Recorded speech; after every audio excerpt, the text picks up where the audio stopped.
Di balik setiap proses pembelajaran, selalu ada cerita yang tidak terlihat. Masih banyak murid yang sebenarnya memiliki pemikiran dan perasaan, namun belum berani untuk menyuarakannya. Sebelum pembelajaran dimulai, mereka cenderung menunggu ditunjuk, ragu untuk mengungkapkan kondisi dirinya. Dalam proses pembelajaran, situasi lain muncul ketika dihadapkan dengan konsep abstrak seperti jaring-jaring bangun ruang. Sebagian murid masih kesulitan untuk membayangkannya. Kalau alasnya hitam, maka atasnya warna apa? Yang tahu? Hal ini menunjukkan bahwa kemampuan imajinasi ruang mereka masih perlu dikembangkan. Tidak hanya itu, setelah pembelajaran pun, situasinya masih sama muncul kembali.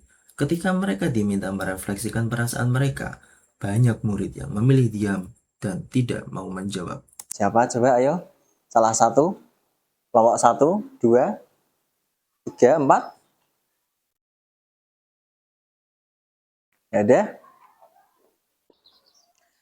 Lalu muncul sebuah pertanyaan besar. Bagaimana meningkatkan kepercayaan diri murid agar lebih berani mengekspresikan dirinya sebelum dan setelah pembelajaran?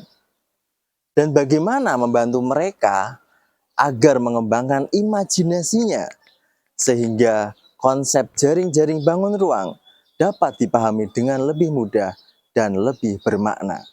Untuk itu, saya Muhammad Fikri Asmi Al-Faqih, SMP Negeri 3 Weleri, hadir untuk membagikan praktek pembelajaran yang saya beri judul Pembelajaran Menyenangkan dengan Papan Interaktif Digital pada Materi Bangun Ruang. Melalui penggunaan papan interaktif digital, pembelajaran akan memberikan pengalaman belajar yang aktif, sehingga memberikan kesempatan kepada setiap murid untuk bebas, berani mengekspresikan, mengembangkan imajinasinya, dan merefleksikan pembelajaran secara langsung.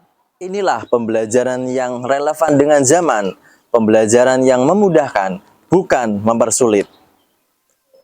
Assalamualaikum warahmatullahi wabarakatuh.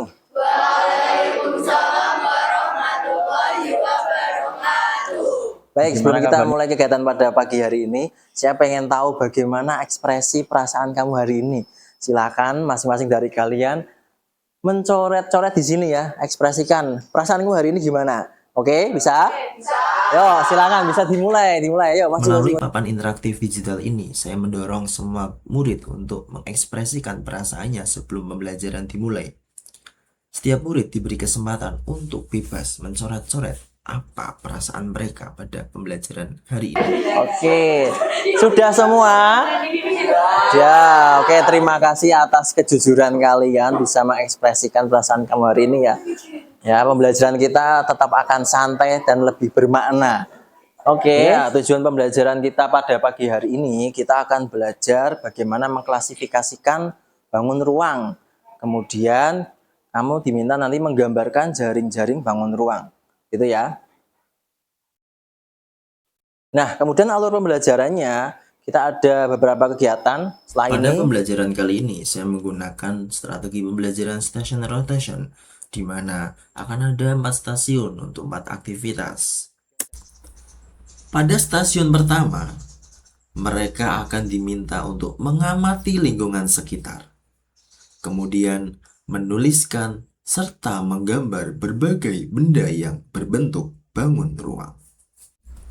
Pada stasiun ini, peserta didik didorong untuk berani mengeksplor dan mengimajinasikan jaring-jaring bangun ruang menggunakan aplikasi Polypad. Aplikasi yang bisa mereka sentuh, bisa mereka geser, bisa mereka ubah sesuai dengan apa yang mereka inginkan.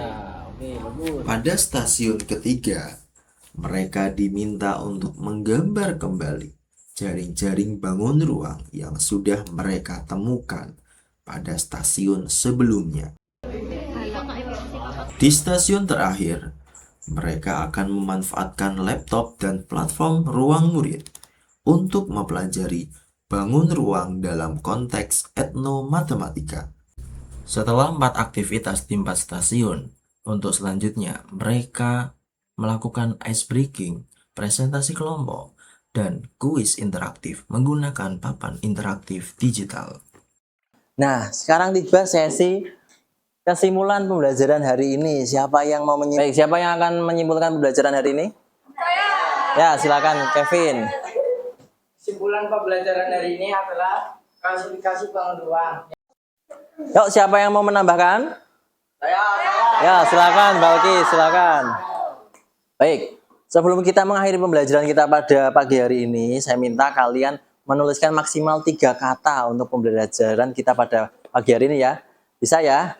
Yo, silakan bisa langsung maju ke depan.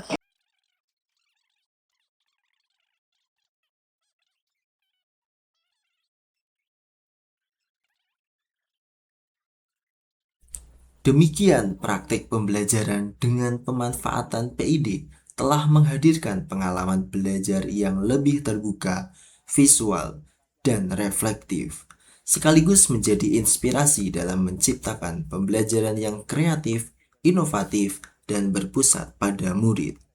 Terima kasih.